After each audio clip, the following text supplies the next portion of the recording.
Çin Ankara Büyükelçiliği'nin Çırağan Sarayı'nda düzenlediği etkinlikte dağıttığı bir broşür büyük tepkiye neden oldu.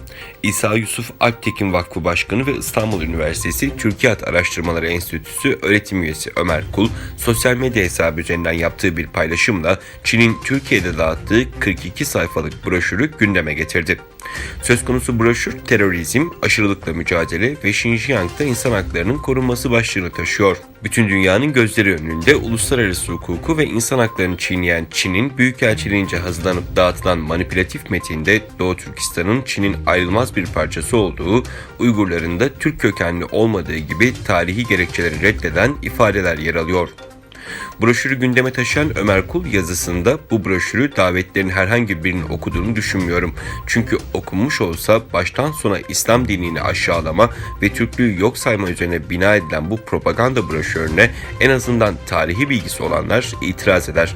Aralarından biri bu olsa Müslüman mahallesine salyangoz satmaktır. Bu ne cüret derdi diye yazdı. Çin elçilikleri vasıtasıyla neredeyse her yıl kuruluş yıl dönümünü Çırağan Sarayı'nda organize edilen bir resepsiyonla kutluyor.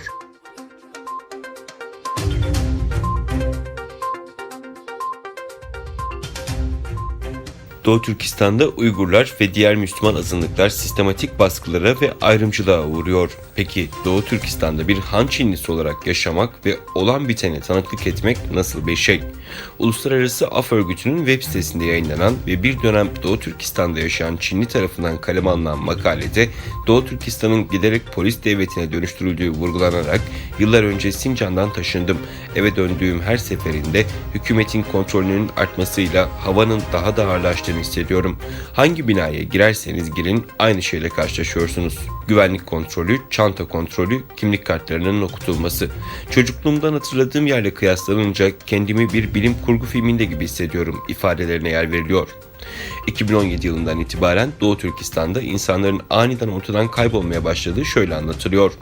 Bir arkadaşım 2017'de bana Pekin'de önemli bir siyasi etkinlik olan Çin Komünist Partisi'nin 19. Ulusal Kongresi'nin gerçekleştirileceği günlerde kendisinin de çalıştığı iş birimindeki etnik azınlık mensubu birçok kişinin, bunların çoğunluğunun Uygur, aniden ortadan kaybolduğunu söyledi.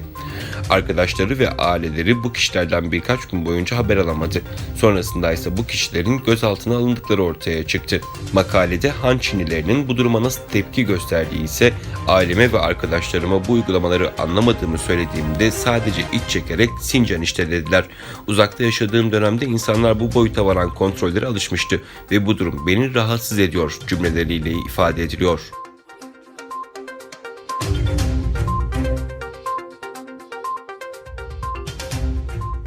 ABD'de bir Çin vatandaşı ticari sır niteliğindeki bilgileri çalarak ülkesi adına ekonomik casusluk yapmak suçundan hüküm giydi.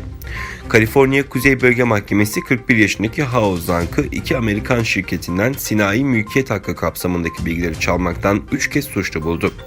Kararda Skyworks ve Avago teknoloji şirketlerinden çalınan bilgilerin cep telefonlarının ağ sinyalleri dışındaki istenmeyen sinyalleri filtrelemesini sağlayan teknolojilerle alakalı olduğu belirtildi. Sanığın Güney Kaliforniya Üniversitesi'nden mezun olduktan sonra iş başvurusunda bulunduğu şirketlerde ticari sırları elde etmeye yönelik casusluk faaliyeti yürüttüğü kaydedildi. Söz konusu suçlamalardan 5 yıldır yargılanan Hao Zhang'ın cezası 31 Ağustos'ta yapılacak duruşmada belli olacak. Sanığın 10 ila 15 yıl hapis ve 250 bin dolara kadar para cezası alması bekleniyor.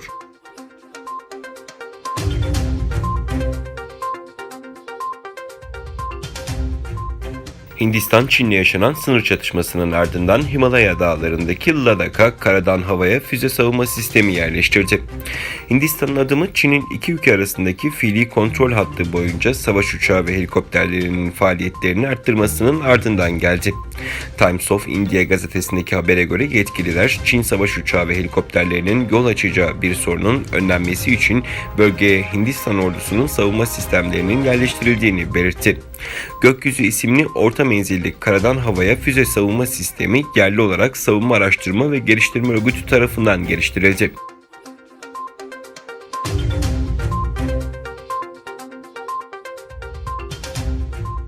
ABD Kuzey Amerika Hava Savunma Komutanlığı Alaska yakınlarında Rusya'ya ait 4 deniz uçağına önleme yapıldığını bildirdi. Komutanlıktan yapılan açıklamada F-22 Raptor tipi savaş uçaklarının bugün Alaska yakınlarında 4 Tu-142 tipi deniz keşif uçağına önleme yaptığı kaydedildi. Açıklamada söz konusu Rus uçaklarının Alaska kıyılarına 65 deniz mili kadar yaklaştığı ve bölgede yaklaşık 8 saat kaldığı belirtildi.